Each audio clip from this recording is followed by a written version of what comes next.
राधा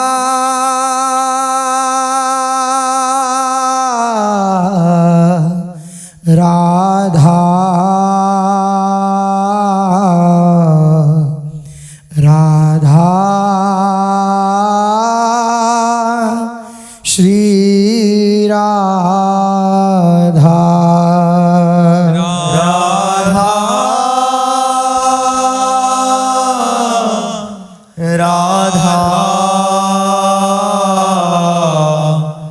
राधा श्री राधा राधा राधा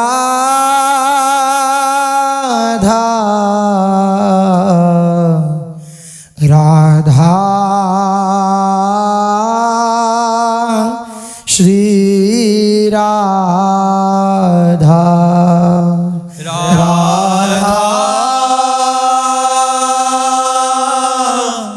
राधा राधा श्री राधा वृन्दावनेश्वरी तवैव पदारविन्दौ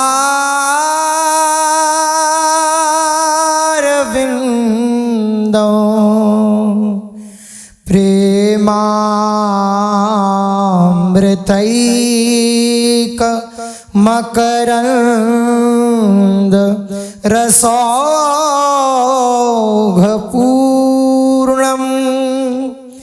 हृद्यर्पितं मधुपदे स्मरतापमोग्रं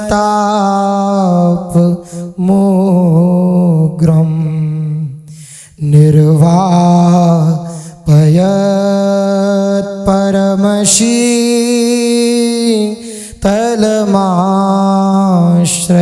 परमशीतलमाश्रयामि रसघन मोहनमूर्तिं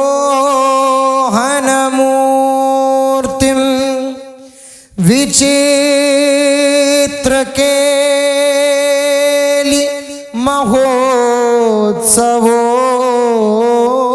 महोत्सवोल्लसितं राधा चरण विलोडित रुचिरशिखण्डं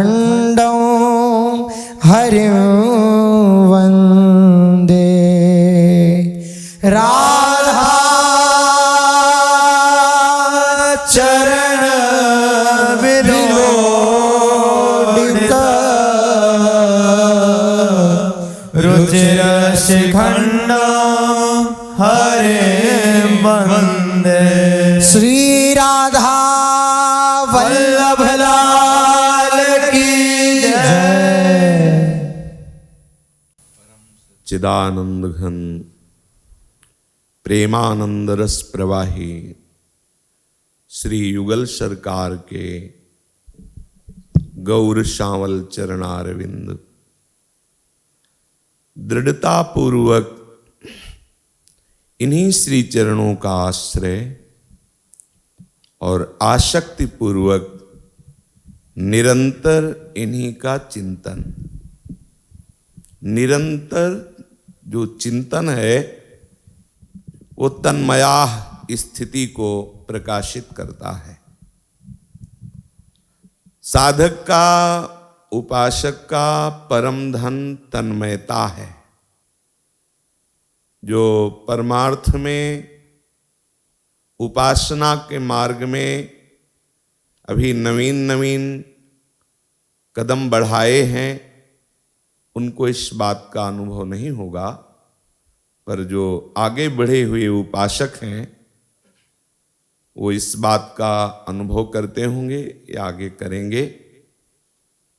उपासना की परिपक्व अवस्था है तन्मयाहा।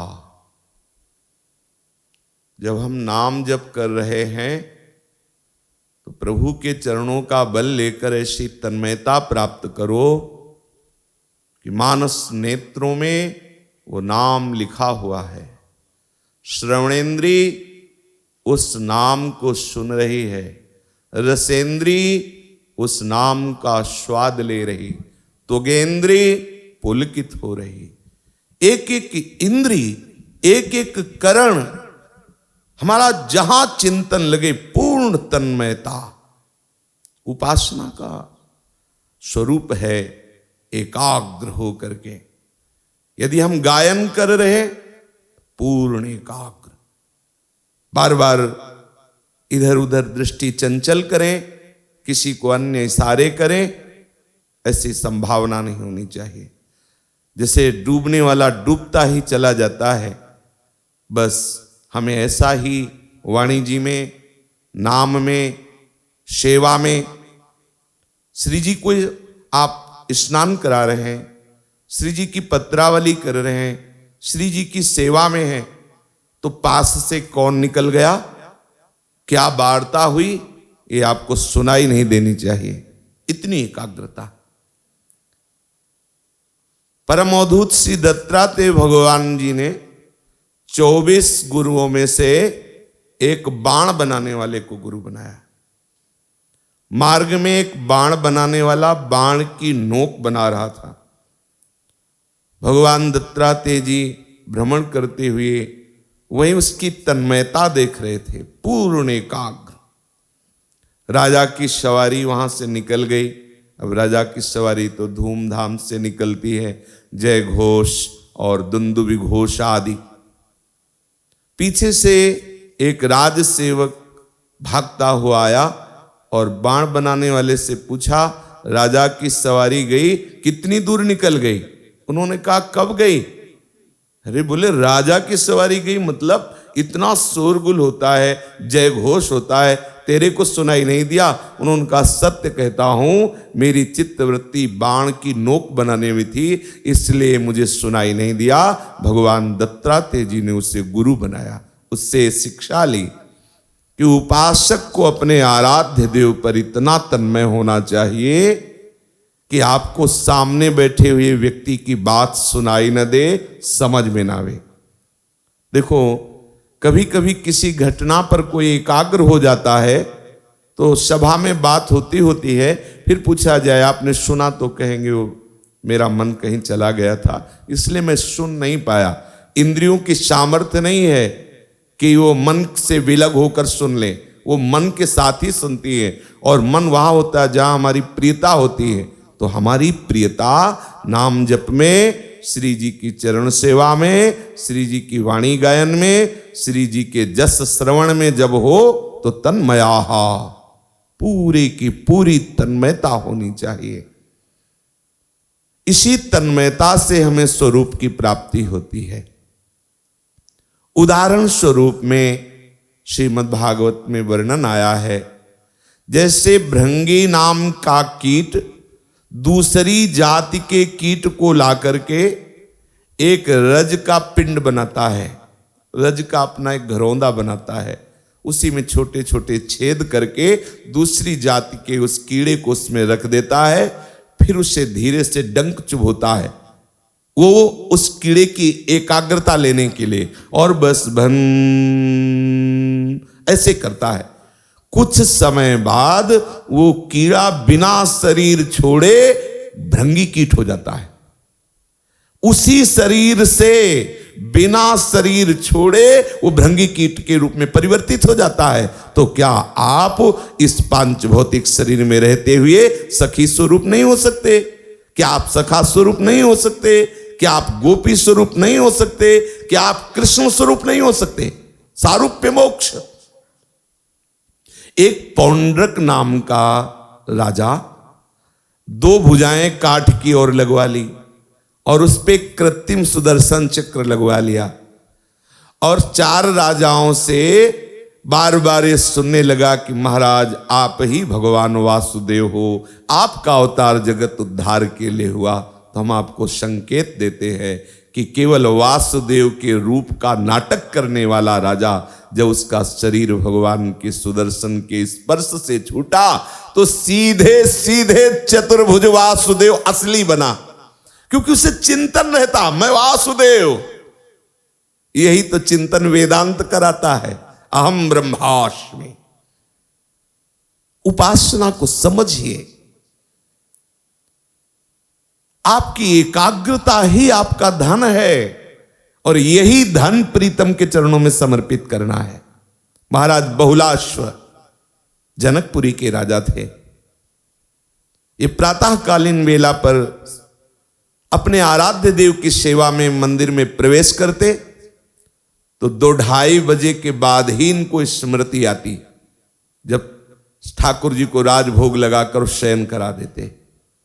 देवर्षि नारद जी पधारे और कहा कि श्री द्वारिकाधीश जी साक्षात विराजमान हैं, तुम श्री विग्रह की सेवा करते हो, मेरा आपको यह आदेश है कि आप एक दिन सेवा छोड़िए और जाइए और द्वारिकाधीश को भर नेत्र पान कीजिए उनकी रूप माधुरी को।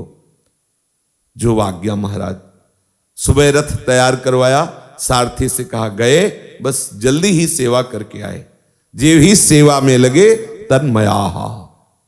ठीक वैसे ही जब शयन कराया तब बाहर निकले तो फिर वही 2:30 बज गए।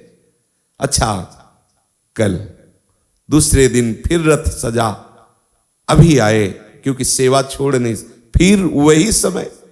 तो जानते हो इनका रथ सजता रह गया और द्वारिकाधीश का रथ आ गया।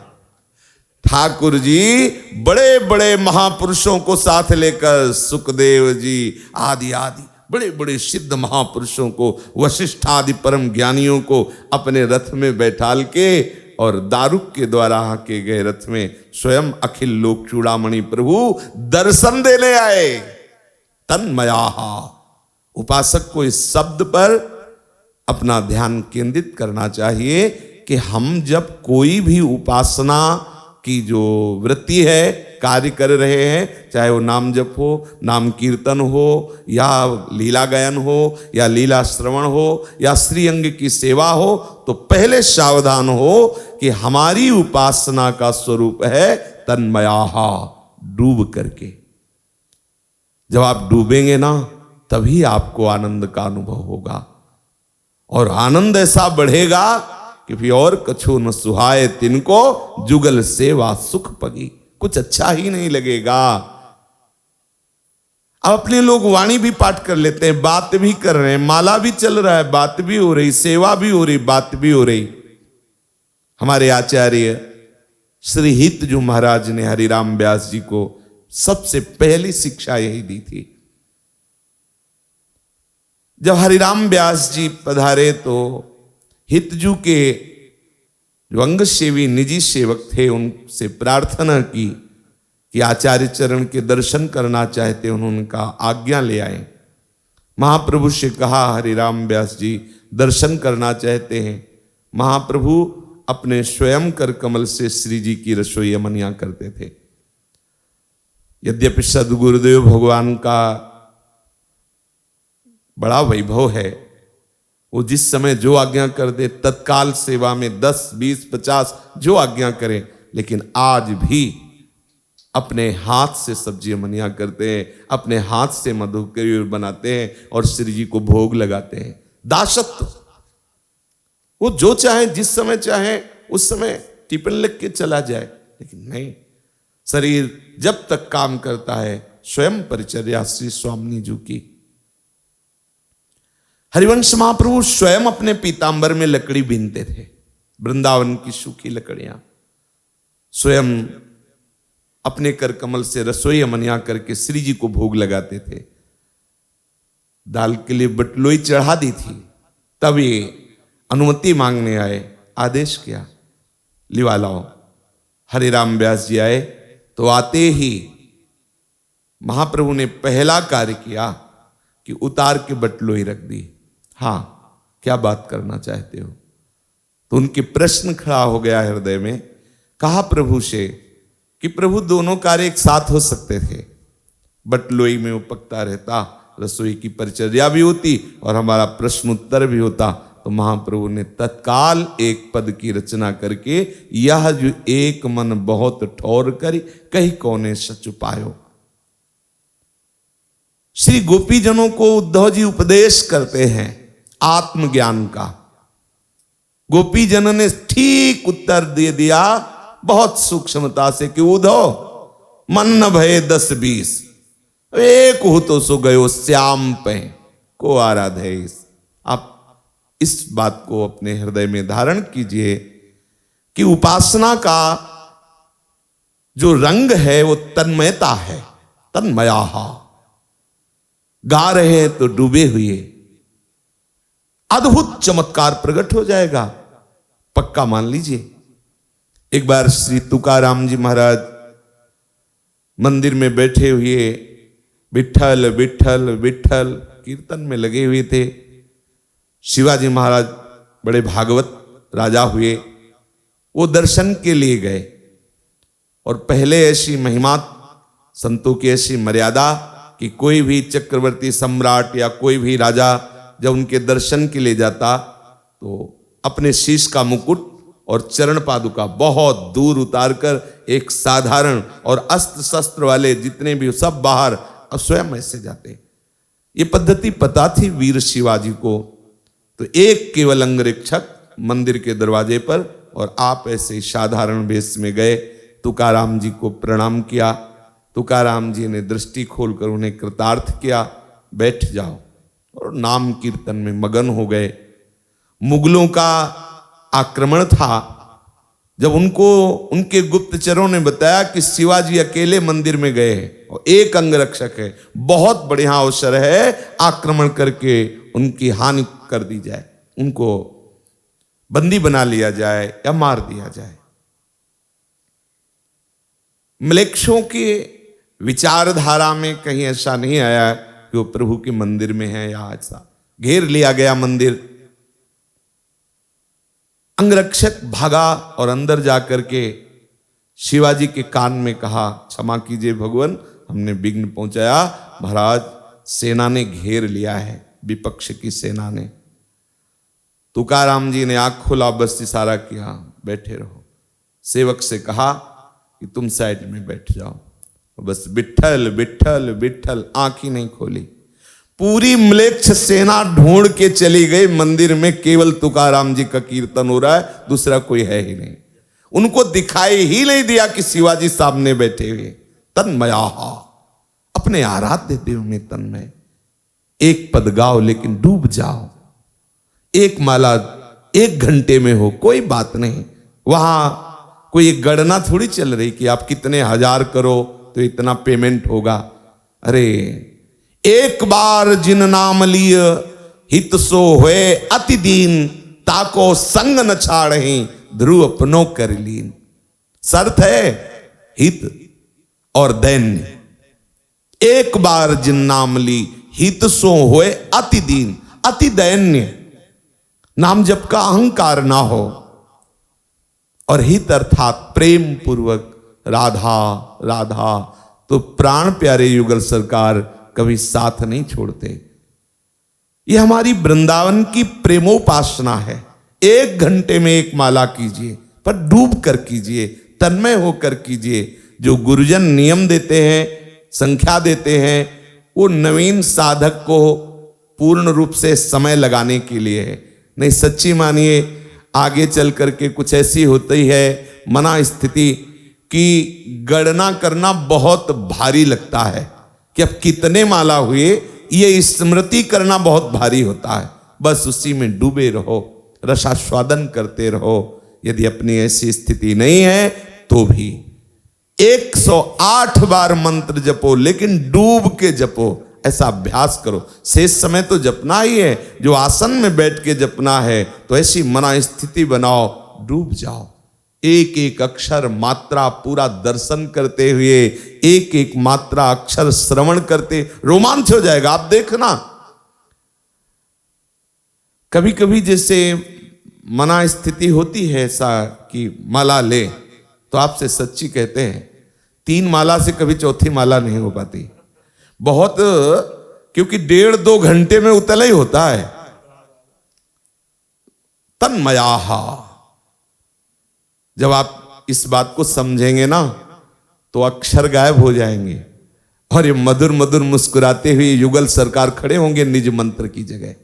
जब आप तन्मयाह में होंगे ना, तो आपको पूरी की पूरी शोभा युगल सरकार की, और मंत्र चल रहा है। कैसी अद्भुत अद्भुत आनंदमयी वृत्ति है प्यारे।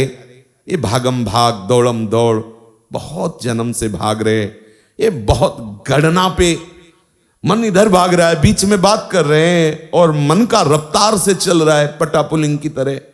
क्या हमको इससे क्या लेना, आप समझिए। बात भी हो रही हो, मन का भी चल रहा है, पता नहीं किसका मन का चल रहा है, और गणना भी हो रही, उस बातचीत भी होती जा रही, वो बढ़ते चले जा। भैया ऐसे जप की जरूरत नहीं है, शांत हो जाओ। 1 माला जपो, 10 माला जपो, 108 जपो, आपकी रुचि। हमारी जो मांग है वो तन्मया है, डूबते हुए पुकार रहे हैं शरणागत मंत्र। हम श्री श्यामा श्याम को पुकार रहे हैं। प्यारे युगल सरकार, मैं आपकी शरण में हूं, मेरा कोई नहीं, आप मुझे स्वीकार कर लीजिए। बार बार जो हम शरणागत मंत्र जपते हैं, प्यारी जी और प्यारे जी को पुकारते हैं, निज मंत्र जपते हैं, प्यारी जी और प्यारे जी को सुख पहुंचा रहे हैं।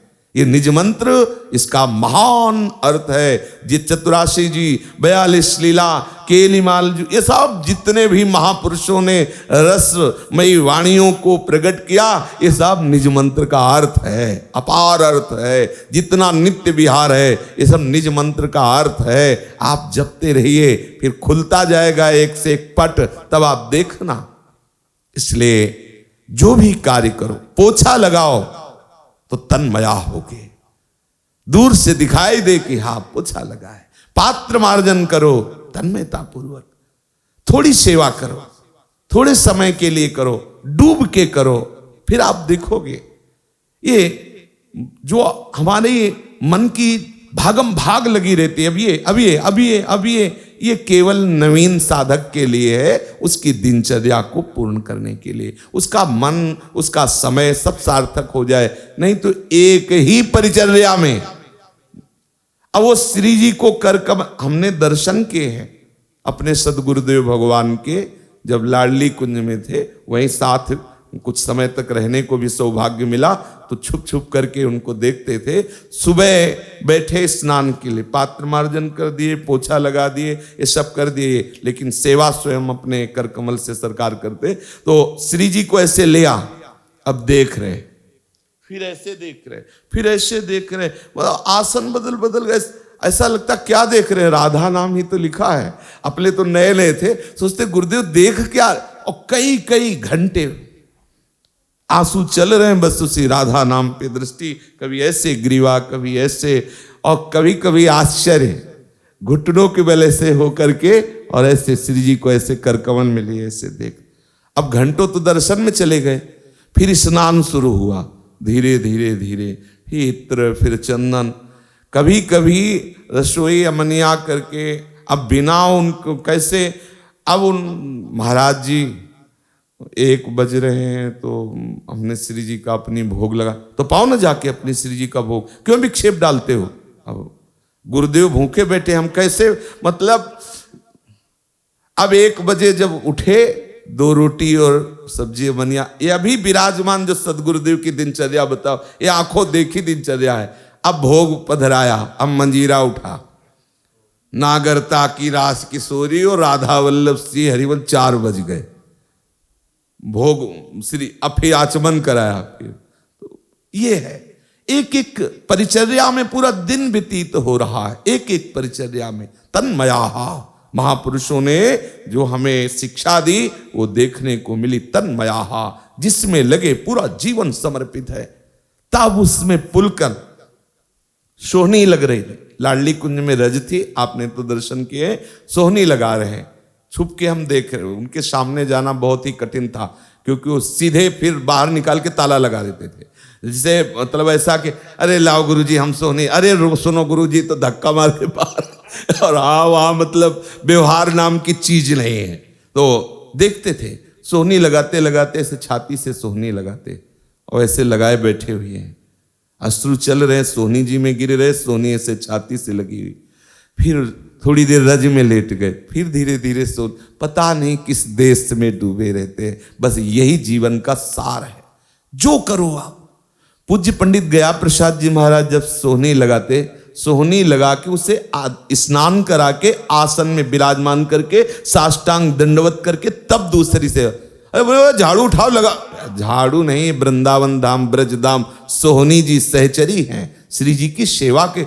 जो सोहनी जी जो पोछा जी सेवा से मुक्त हो जाते थे, अर्थात सेवा की पूर्णता हो जाती थी, जो पोछा घिस गया फट गया सोन, तो पूज्य श्री पंडित गया प्रसाद जी उसे पुष्पों के बीच में सिर में पधरा के गिरिराज जी की तलहटी में लाके रज के नीचे उनको समाधिस्थ करते।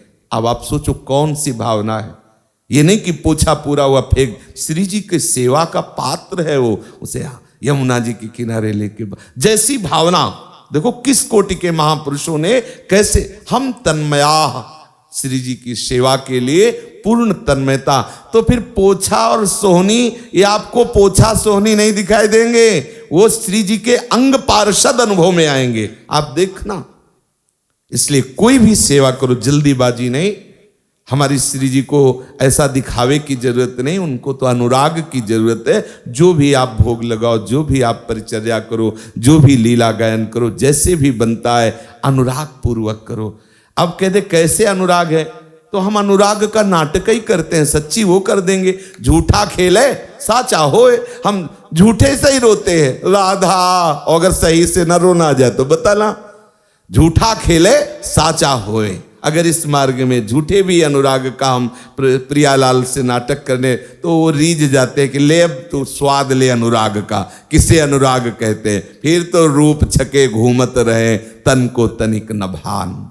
चलते हैं श्री लालजू महाराज की लीला का श्रवण कथन करके अपने अंतःकरण को प्यारे जू की सेवा के योग्य बनाते हैं। श्री लालजू महाराज 101 फण वाले कालिया के माथे पर चढ़े हुए ललित त्रिभंगी मुद्रा में हैं। नाग पत्नियां आर्त भाव से प्रभु से प्रार्थना कर रही हैं, परावर गति ज्ञाये सर्वाध्यक्षाय ते नमः, अविश्वाय च विश्वाय तद्दृष्टेस्य च हेतवे, त्वं ह्रस्य जन्मे स्थिति संयमान प्रभो, गुणैरनीहो कृत काल शक्ति धृक् तत् स्वभावान् प्रतिबोधयन् सतः, समीक्षयामोघ विहारईहसे, तस्यैव ते मोस्तनवस्त्रिलोक्यां शान्ता अशान्ता उत मूढयोनयः, शान्ताः प्रियास्ते हृदुनावितुं शताम्, स्थातुश्च ते धर्म परीप्सये हतः। नागपत्नियां आर्त भाव से सुप्रवाह करते हुए अपने पति की प्राण रक्षा के लिए जगतपति प्रभु श्री कृष्ण का स्तवन कर रही हैं। प्रभु आप स्थूल हैं, जो भी आप देख रहे हैं, और आप सूक्ष्म हैं, जो भी आप नहीं देख सकते हैं। अणो अणियान महतो महियान, महान से महान जो जितना जो कुछ वो सब हमारे प्रीतम श्री कृष्ण है, और सूक्ष्म से सूक्ष्म जो है वो प्रभु श्री कृष्ण है। ये ध्यान में बैठालने योग्य बात है। हमारे सामने कोई वस्तु होती है, कोई स्थान होता है, कोई व्यक्ति होता है नाम रूपधारी स्त्री पुरुष, और उसकी लीला होती है। कहीं सतोगुणी आचरण, कहीं रजोगुणी आचरण, कहीं तमोगुणी आचरण, कहीं गुणमय, कहीं महान दोषमय, लेकिन अपने को जो भगवत मार्ग के पथिक है दिखाई तो देगी ही, क्योंकि इस कोटि के कोई अभी सिद्ध तो हुए नहीं कि बाहरी नाम रूप सब हट गया, केवल श्री कृष्ण दिखाई दे रहे हैं, फिर वहां तो कोई समझाने की जरूरत ही नहीं। लेकिन अपने लोगों को समझना है, कोई भी व्यक्ति, वस्तु, स्थान जिसे हम देख पा रहे या नहीं देख पा रहे, वो हमारे श्री कृष्ण ही है। अब इसका प्रयोग करना है। जब आपको कोई व्यक्ति गंदा आचरण करते दिखाई दे, तब आपको देखना है इस जगत नाटक मंच पर मेरे श्री कृष्ण ऐसा लीला विहार कर रहे, पर हम श्री कृष्ण की उपासना जो कर रहे वो गुणातीत लीला है। हमें इस तमोगुणी लीला या रजोगुणी लीला या सतोगुणी लीला की ना निंदा करनी है और ना स्तुति करनी। ये मायाकृत जो श्री कृष्ण की लीला हो रही, ये छक गए देख के महाराज। अब हमें त्रिगुणातीत, मायातीत लीला की आराधना करके हमें वो लीला देखनी। तो क्या करना है? अगर आपने प्रशंसा या निंदा कर दी तो आप फंस गए। अनुभव की बात कहता हूं। जिस विषय की आप किसी पर दोष दृष्टि करके निंदा करेंगे, वो धीरे से ऐसे विषय आपको परास्त करेगा कि रो पड़ोगे और निकल नहीं पाओगे उस दोष से। जिस दोष का आपने दर्शन किया, ये हमारा स्वयं का अपने अनुभव है। अगर हमने कभी वैराग्य की अहम वृत्ति के कारण किसी उपासक की तरफ जिस भाव को दोष में देखा कि ऐसा नहीं होना चाहिए, कालांतर में वही भाव हमारे हृदय में स्फुरित हुआ और हमें रुला दिया, परास्त कर दिया, तब हमारा जब चिंतन गया कि हमसे अपराध बन गया कि हमने दूसरे पर ऐसा दोष दर्शन किया। क्यों? क्योंकि मेरे प्रभु ही सर्वत्र है। हमें ऐसा दर्शन करना प्रभु सिखाना चाहते हैं।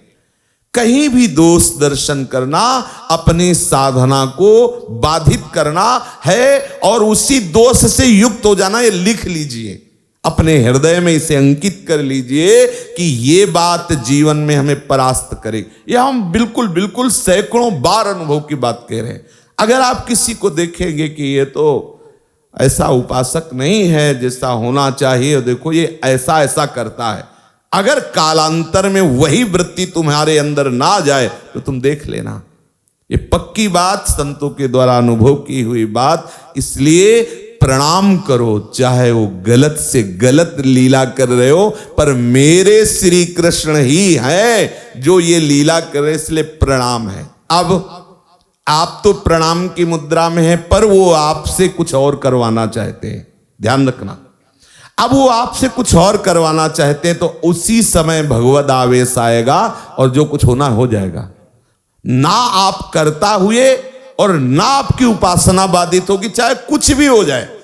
उस समय वो आपसे क्या करवाना चाहते हैं वो यंत्र की तरह आपसे हो जाएगा और आप देखेंगे फंसेंगे भी नहीं और आप पराजय को भी प्राप्त नहीं होंगे। पर पहले आपकी दृष्टि भगवत दृष्टि होनी चाहिए। उचित ये है कि सर झुका करके आगे बढ़ते रहो। ये परमार्थ मार्ग है।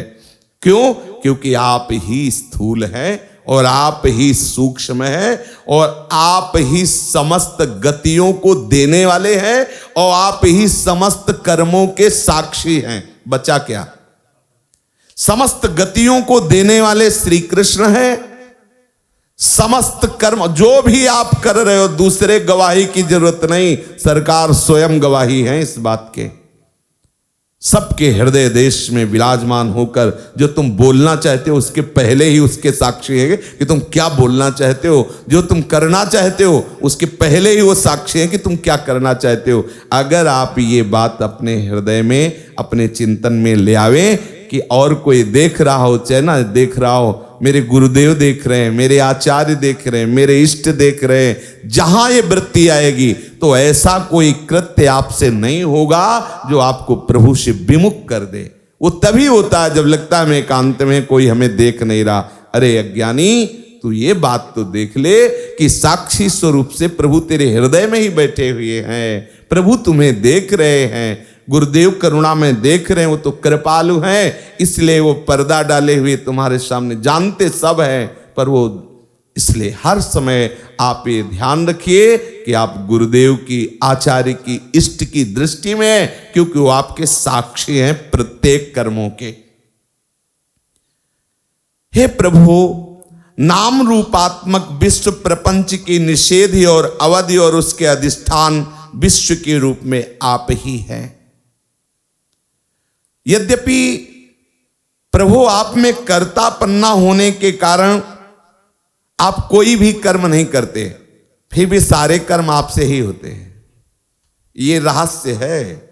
यह रहस्य रघुनाथ कर बेग न जाने कोय, जो जाने रघुपति कृपा सपने मोह न होए। एक बार रास नित्य गोपीजनों को प्रभु सुख पहुंचाते थे। रास में श्री गोपीजन आकर के नियत स्थान पर विराजमान हो गए, लेकिन लालजू महाराज नहीं पधारे, काफी विलंब से आए। गोपीजनों ने कहा, प्रीतम कहीं और भी वादा था क्या? क्योंकि चंचल रसिक मधुप मोहन, मधुप भौरा कैसा चंचल और स्वयं मोहन है ही, किस फूल में बैठे हो महाराज, बहुत विलंब हो गई। तो सब संतों को प्रभु गुरु स्वरूप ही मानते हैं। देख लो, जहां कहीं कोई तन्मय होकर इनकी आराधना करता है, अवसर पर आ तो आप चरण सेवा करते हैं, आप विविध प्रकार की सेवा करते हैं। तो दुर्वासा जी के लिए आपने गुरु स्वरूप का प्रयोग किया और कहा, हमारे गुरु जी आए थे यमुना के पार, तो उनके दर्शन और उनके कुछ वचन और सेवा परिचर्या के कारण विलंब हो गई, क्षमा कीजिए। गोपीजनों से ऐसा कहा। गोपीजनों ने कहा, भगवान रास तो अपने घर की चीज है, गुरुजी रोज रोज आएंगे नहीं, तो हम सबकी इच्छा है कि हम भी गुरु चरणों में प्रणाम करें। तो प्रभु ने कहा, हाँ, पर गुरुदेव के पास खाली हाथ नहीं जाया जाता। कुछ ऐसे स्थान हैं जिनमें भले ही पत्र पुष्प जल आदि हो, कुछ ना कुछ ऐसा एक फूल लिया, उनके चरणों में अर्पित कर दिया। कहते हैं कि सदगुरुदेव, आचार्य आदि के पास खाली हाथ नहीं। उपनिषदों में वर्णन आता है कि जो अत्यंत त्यागी वैरागी शिष्य जन होते, वो जब गुरु जी के पास जाते तो दुर्वांकुर और कुश आदि ऐसे, कहा कुछ कंदमूल फैला दिया, दोने में जल भर के ऐसे। तो आप गुरुदेव के दर्शन के लिए जा रहे हैं तो कुछ ले जाइए, तो वहां दुर्वांकुर थोड़ी ले जाएंगे, वो तो कचौड़ी पकौड़ी खीर पुआ, अच्छा 10-5 थोड़ी थी, यूथ की यूथ थी। मतलब अगर वो जितना प्रसाद ले गई थी, वो अगर लगाया जाए तो पहाड़ जैसा लगे। सब लेके फिर प्रभु से कहा कि प्रभु यमुना जी तो बाढ़ी हुई है, कैसे जाएं? तो उनका कह दो जाके यमुना जी से कि श्री कृष्ण अखंड बाल ब्रह्मचारी हैं, आप उनके प्रताप से मार्ग दे दीजिए। मुस्कुराई सब कि महाराज बहुत विचित्र बात कहे। जब यमुना जी गए समीप तो ध्यान आया बाढ़ी हुई यमुना जी, ये भी कहा कि हमारे प्रीतम श्री कृष्ण यदि अखंड बाल ब्रह्मचारी है तो मार्ग दे। यमुना जी हट गई, मार्ग ना कोई कीचड़ ना कोई कंकड़ ना, बिल्कुल ऐसे मार्ग दे दिया। बड़ा आश्चर्य हुआ, क्योंकि जो पूर्ण ब्रह्मचर्य का वर्णन है उसमें संभाषण स्पर्श आदि ये सब निषेध है, और महाराज तो बाहु प्रसार परिरंभ कराल। अब क्या, तो गोपीजनों को लगा कि महाराज बड़ा आश्चर्यमय वचन। जब वहां गए तो वलकल की लंगोटी लगाए अस्थिमात्र शरीर हो रहे थे, महान तप मूर्ति परम पवित्र भगवत स्वरूप श्री दुर्वासा जी। प्रणाम किया और कहा, महाराज प्रीतम की आज्ञा से भोग लाई है। बस मुंह ऐसे बगाड़ दिया, ये थोड़ी कि थाल धरो हाथ से खाएं, मुंह बगाड़ दिया। कोई खीर पवारी, कोई सब चट कर गए, किनका नहीं बचा, पहाड़ का पहाड़ सब। अरे आश्चर्य हुआ कि महात्मा के पेट तो दिखाई नहीं दे रहा, हड्डी हड्डी है, और इतनी खीर इतना पुआ ब्रजवासियों को सब अकेले पा गए, एक किनका नहीं। जब वही पवाने नहीं रह गया तो मुंह बंद कर लिया। महाराज अच्छा प्रणाम चल रही, महाराज यमुना जी बहुत बाढ़ी है, कैसे जाऊं? तो बोले आई कैसे?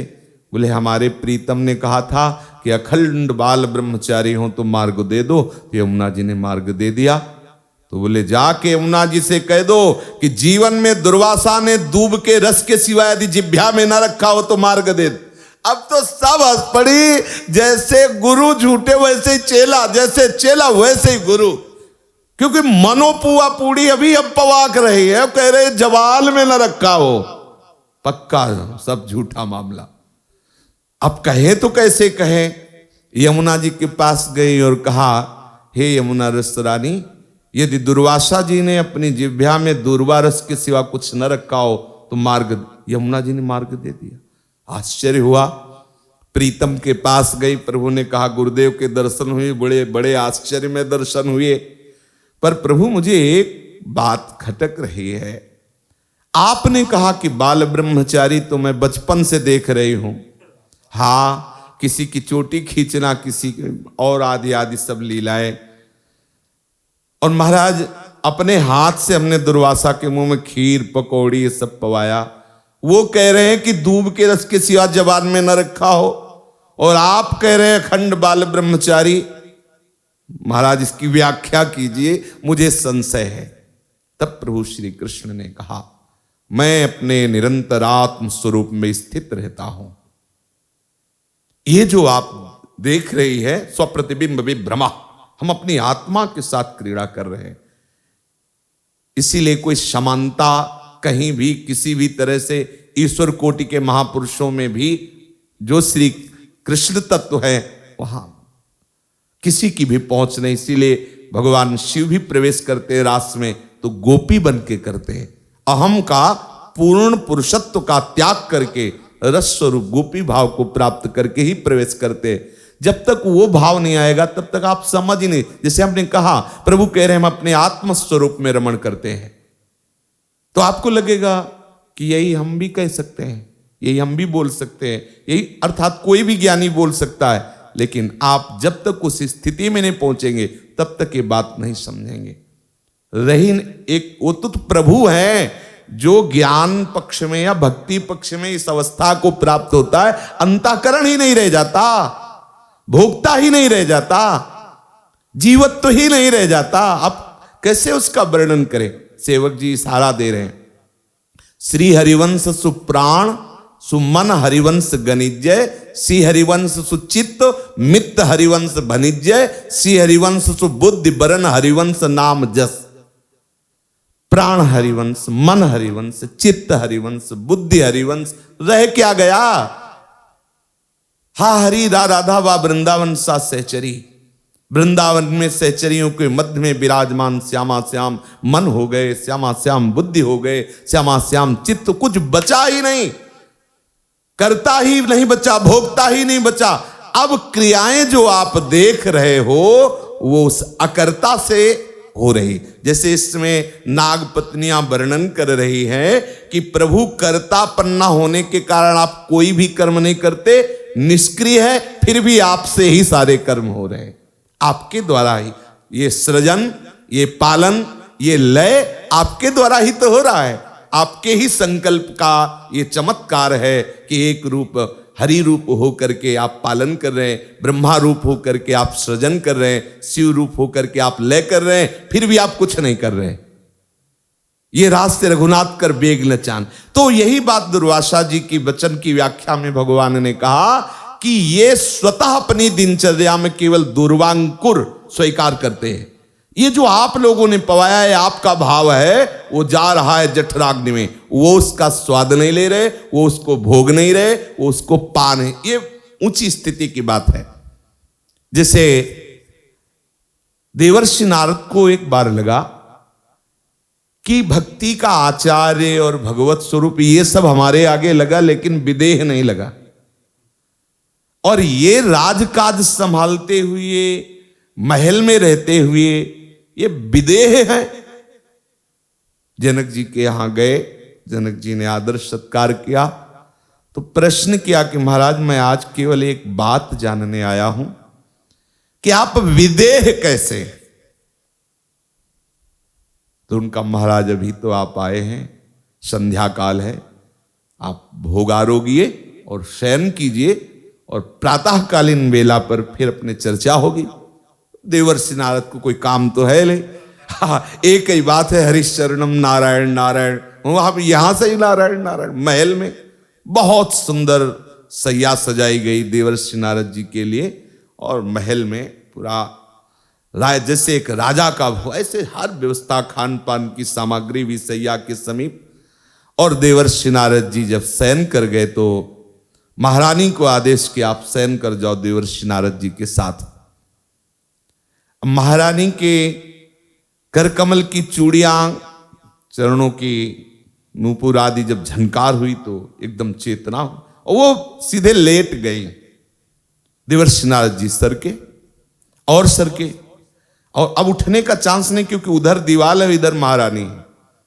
उन्होंने दीवाल की तरफ मुख किया और आभास होता रहा कि महारानी लेटी पीठ की तरफ, तो वैसे अर्धरात्रि में उठ के चली गई। जैसे ही प्रातः काल हुआ तो देवर्षि नारद जी के आंखों में कुछ रोष था और जनक जी से कहा कि आप जैसे महात्मा, क्योंकि जनक महात्मा है, जानते हैं कि महात्माओं की कैसी दिनचर्या होती है, और आपके आदेश के बिना महारानी वहां कैसे पहुंच गई। अच्छा महाराज, बड़े आश्चर्यजनित पूछ रहे, अच्छा फिर क्या हुआ, आप घटना तो बताइए। बोले जब वो हमारे साथ लेट गई तो हम सरकने लगे, फिर क्या हुआ। बोले दीवाल आ गई, जब दीवाल आई तो चैन में चैन हुआ, पूरी रात दीवाल की तरफ मुख करके सोते रहे। और बोले महाराज, अगर महारानी को भी दीवाल मान लेते तो क्या परेशानी थी। बस इतना ही केवल अंतर है, अगर आप महारानी को दीवाल मान लेते तो फिर अंतर क्या हो जाता। तो जैसे दीवाल में आप अपना मुख उधर किए और चैन से रहे, बस इधर भी दीवाल ही मानना था। आप संतों की कृपा से दीवाल में महारानी में कोई अंतर नहीं। देवर्षि नारद जी सुन तो लिए, लेकिन मन में रहा कि, तो एक दिन वो अचानक महाराज जी के निज महल में गए। संतों के लिए कहीं रोक नहीं थी, कभी भी कहीं भी, मतलब कंस जैसे राजा के यहां भी कहीं संतों के लिए कहीं रोक नहीं थी। सीधे महल में, निज महल में गए तो वहां देखा सर्दी का समय था, तो महाराज जनक का पैर अंगीठी के ऊपर आ चुका था, जल रहा था, और एक हाथ महारानी के वक्षा स्थल पर रखा था। दूर से दृश्य देख करके प्रणाम किया कि वास्तविक आप बड़े बड़े ज्ञानियों, श्री सुखदेव जी के गुरुदेव हैं, कोई साधारण दिगंबर, हर समय बड़े बड़े परमहंसों को उपदेश करने वाले श्री सुखदेव जी के गुरुदेव हैं जनक जी, अष्टावक्र जी के चेला है। क्या स्थिति है, एक पैर ये अग्नि की दाह से तप्त हो रहा है, तो दूसरा हाथ सुकुमार स्थान पर रखा हुआ है, कोई फर्क नहीं उस अग्नि और सुकुमार में। यह है विदेह स्थिति।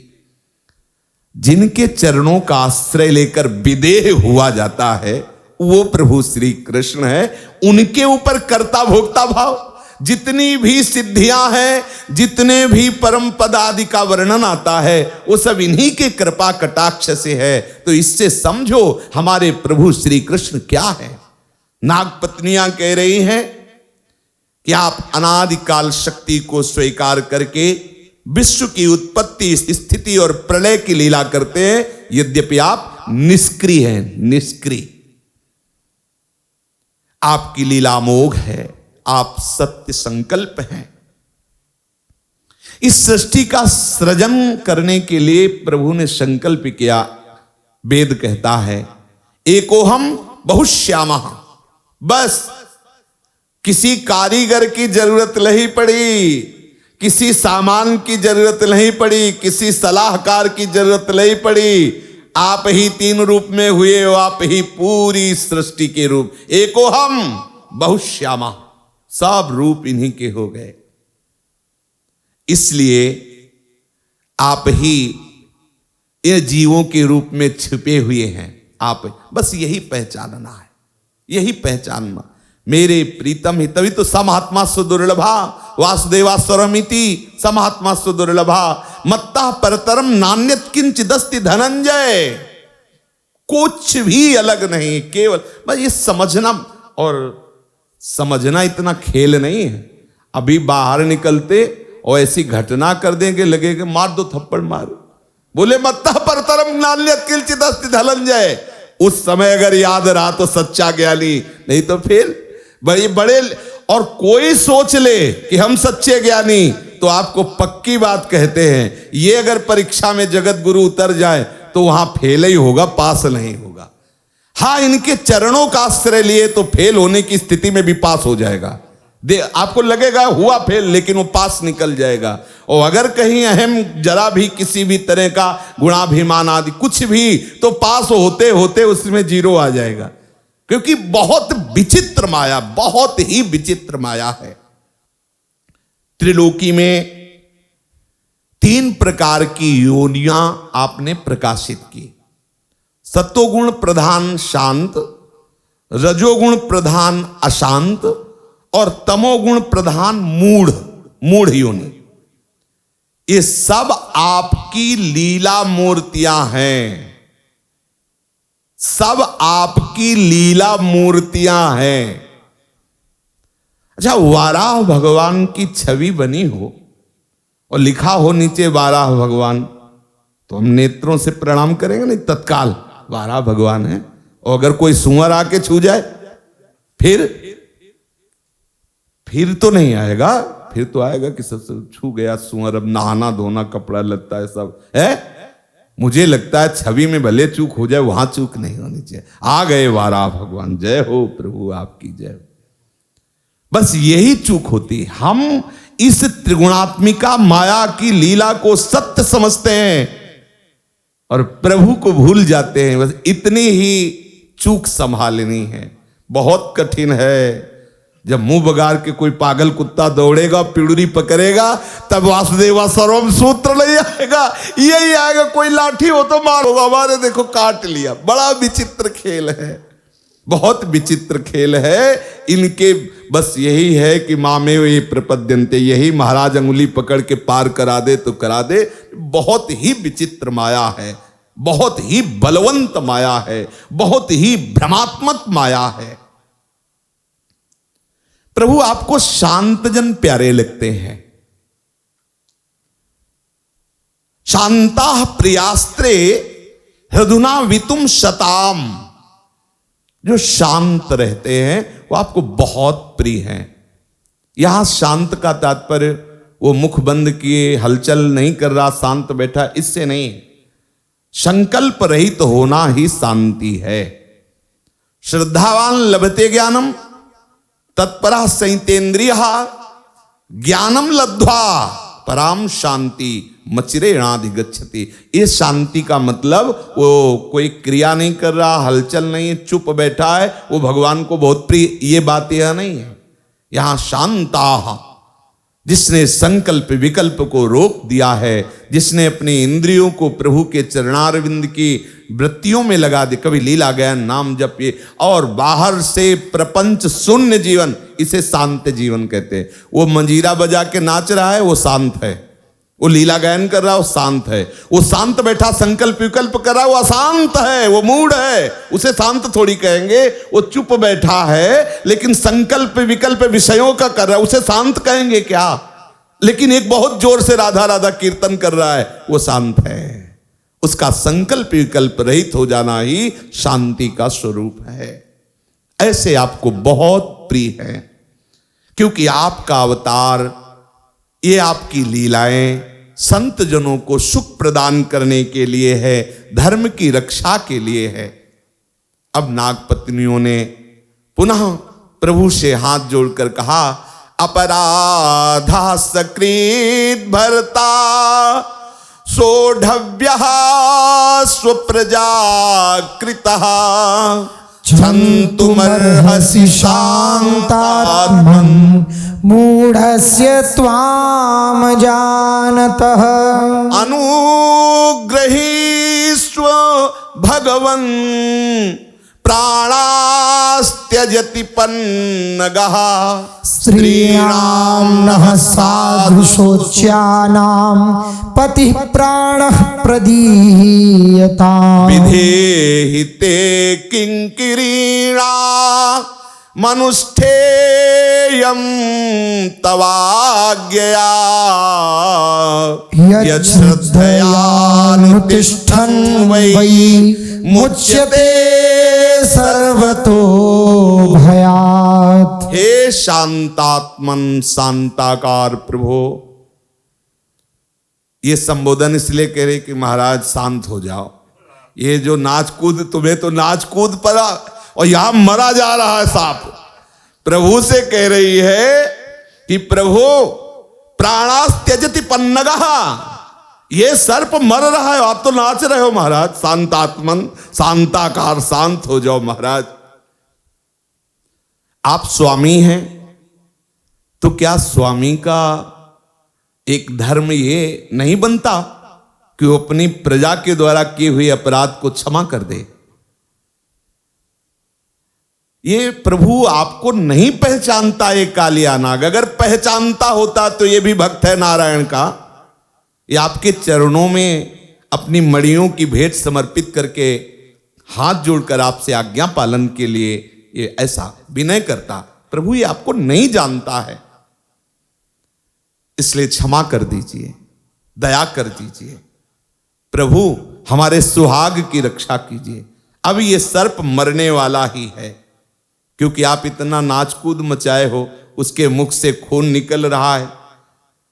हम अबलाओं पर दया कीजिए, हमारे पति की रक्षा कीजिए, हमारे सुहाग की रक्षा कीजिए, हमारे प्राण स्वरूप पतिदेव का दान कर दीजिए। प्रभु कृपा कीजिए, हम आपकी दासी हैं, आप जो आज्ञा करेंगे तत्काल हम उसका पालन करेंगे। और प्रभु हमने सुना है, जो श्रद्धा से आपकी आज्ञा पालन करता है आप उसे समस्त भयों से मुक्त कर देते हैं। तो मुझे भी भय मुक्त कर दीजिए। भगवान श्री सुखदेव जी ने कहा, परीक्षित, श्री कृष्ण के श्री चरण ठोकरों से कालिया नाग के फण छिन्न भिन्न हो रहे थे। वो बार बार मूर्छित हो रहा था। नाग पत्नियों ने जब भगवान की ऐसी स्तुति की तो प्रभु ने दया करके उसे छोड़ दिया। अब धीरे धीरे कालिया नाग को चेतना जागृत हुई, बड़ी कठिनता से श्वास लेने लगा। थोड़ी देर बाद अब दृष्टि बदली और जब श्री कृष्ण पर पड़ी तो विनय करने लगा, हाथ जोड़कर। कालिया ने कहा, वयम खला सहोत्पत्त्या तामसा दीर्घमन्यवः स्वभावो दुस्त्यजो नाथ लोकानां यत् सद्ग्रह। प्रभु प्रणाम। प्रभु ध्यान दीजिए हमारी विनय पर। आपने हमारे स्वभाव की रचना की है। मैं अब जान गया कि आप और कोई नहीं, मेरे नारायण श्री हरि ही हैं। आपने हमारे स्वभाव की रचना की है। बहुत दिनों नहीं, बहुत जन्मों के बाद भी बदला लेने वाला स्वभाव है हमारा। सर्प का ऐसा है कि जैसे बहुत पुराना सर्प हो, आप उसे मार डालें तो अगला जन्म लेगा तो वैर भाव से, जो भी जिस योनि में जाएगा वैर भाव से आपका विनाश करेगा। बहुत जन्मों तक वैर भाव रखना, बहुत दिनों तक क्रोध पूर्वक बदला लेने की चाह रखना, ऐसा स्वभाव, और वो आपके द्वारा रचा हुआ है। हम बड़े क्रोधी स्वभाव के हैं, बदला लेने वाले स्वभाव के हैं। ये जो हम आप पर बार बार फणों की चोट की, फुंकार की, इसलिए हम आपसे क्षमा मांगते हैं कि इस स्वभाव की रचना आपने ही की है। इस बात पर हमें बड़ा सुख मिला था जब हम यहाँ वृंदावन आए और एक श्लोक श्रीमद् राधा सुधा निधि का और श्री ध्रुवदास जी का वो कवित्व, सहज स्वभाव पर नवल किशोरी जी को मृदुता, दयालुता, कृपालुता की राशि है। और एक स्वभाव के लिए वर्णन किया है जो ने श्रीमद् राधा सुधा निधि में, वृंदान सर्व महता महत मपहाय दूरात वृंदाटवी मनुष्य प्रणयन चेता। बोले क्यों?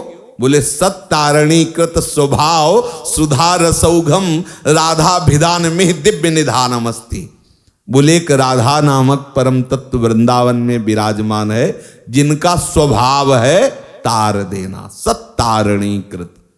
वृंदावन सच्चिदानंद है, यहां जो भी आ जाता है वो सब सत हो जाता है। इसलिए प्यारी जी का स्वभाव है तार देना। तो विश्वास करो, जब कालिया कह रहा है कि हमारा ऐसा स्वभाव है और न बदलेगा क्योंकि आपके द्वारा रचित है, तो प्यारी जी का स्वभाव कोई त्रिगुणात्मिका माया के द्वारा तो रचित है नहीं कि भाई पहले था बदल गया, नहीं, ये चिदानंद स्वभाव है। और इसीलिए तो आनंद वर्धन होता है रसिकों की वाणियों से कि स्वामिनी जी का स्वभाव है तार देना। किनको? जो इस सत स्वरूप वृंदावन का आश्रय ले लिए, वृंदावन का वास स्वीकार कर लिए। स्वभाव, बस इसी स्वभाव का आश्रय लेकर के अपने लोग आस लगाए हुए हैं। नहीं तो जहां किसी देवता की, बड़े बड़े ब्रह्मादि ईश्वर कोटि के महापुरुषों की संभावना भी नहीं है जिस पद की प्राप्ति के लिए, उस दुरंताशा, वो दुरंताशा हम किए हुए हैं। दुरंताहा प्रत्याशा हर हर दशोर गोचर ये तुम, वो मैंने दुराशा, इतनी बड़ी आशा। श्री राधा दास्य, श्री किशोरी जी के चरणों में महावर लगाने की आशा, श्री स्वामी जी के कपोल पर पत्रावली रचने की आशा, श्री स्वामी जी के नेत्रों में अंजन आंजने की, ये हमारी सामर्थ्य है। जहां संभाव्यो विरंची नारद शिव, तो ये वृंदावन के बल से, ये स्वामी जी के स्वभाव के बल से आशा हमारी पूर्ण होगी। क्योंकि कालिया कह रहा है प्रभु से कि हमारे स्वभाव की रचना आपने क्यों, बदलने वाला नहीं, बहुत जन्मों तक, बहुत दिनों तक हम बदला लेने का स्वभाव रखते हैं और हमारा क्रोधी स्वभाव है। देखो, प्रकृति जनित स्वभाव बदलना कठिन है, तो हमारी स्वामिनी जी का स्वभाव कैसे बदल जाएगा? है सहज स्वभाव पर नवल किशोरी जी को मृदुता, दयालुता, कृपालुता की राशि है। इसी स्वभाव पर हमें अपना जीवन अर्पित कर देना है। इसी स्वभाव का आश्रय लेकर के हम आगे बढ़ते चले जाएंगे। हमारी स्वामिनी जो हमें अपनी सेवा में रख लेंगी, हमारे किसी गुण से नहीं, किसी भजन से नहीं, किसी बल से नहीं, वो अपने स्वभाव से हमें अपने चरणों में रख लेंगी। बहुत ही करुणामयी हमारी लाडली है, कभी इनकी करुणा पर अविश्वास न करना। शेष चर्चा आगे। श्री राधा वल्लभ लाल की जय। जय जय श्यामा, जय जय श्याम, जय जय श्री वृंदावन धाम। हाँ, जय जय श्याम, जय जय श्याम, जय जय श्री वृंदावन धाम। पावन राधे तेरो नाम, पावन राधे तेरो नाम, पावन राधे तेरो नाम, पावन राधे तेरो नाम, पावन श्री वृंदावन धाम। पावन श्री वृंदावन धाम। जय जय श्याम, जय जय श्याम, जय जय श्री वृंदावन धाम। जय जय श्याम, जय जय श्याम, जय जय श्री वृंदावन धाम। मेरी श्यामा मेरो श्याम, मेरी श्यामा मेरो श्याम, मेरी श्यामा मेरो श्याम, मेरी श्यामा मेरो श्याम,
हाँ श्री राधा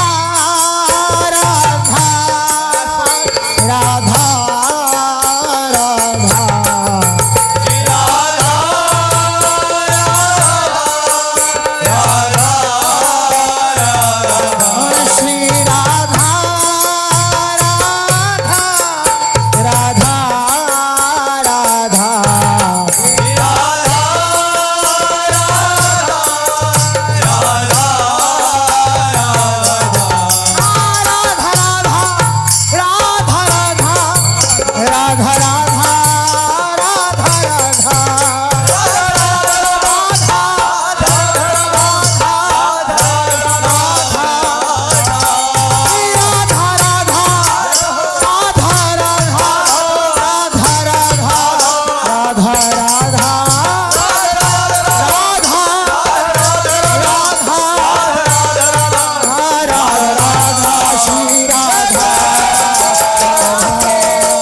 श्री राधा राधा राधा